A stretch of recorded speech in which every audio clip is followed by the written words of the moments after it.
ผู้ข้าขออาราธนาพระคุณแก้วผู้เกิดแล้วใสแววบารมี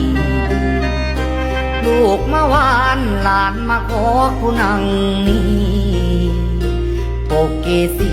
ห่มฤดีให้ร่มเย็นกราบกรานหลวงปู่สุพรรณกาณโกพระเทโรผู้ใสดังจันเพ็ญ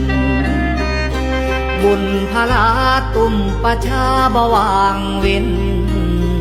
ผู้ข้าเห็นแสงพระธรรมส่องสวัยหลวงปู่ใหญ่เมืองศรีสะเกษเขตคันตำบลพรานอำเภอขุนหารกำปายท่านเจ้าคุณญาณวิเศษผู้เขตคาย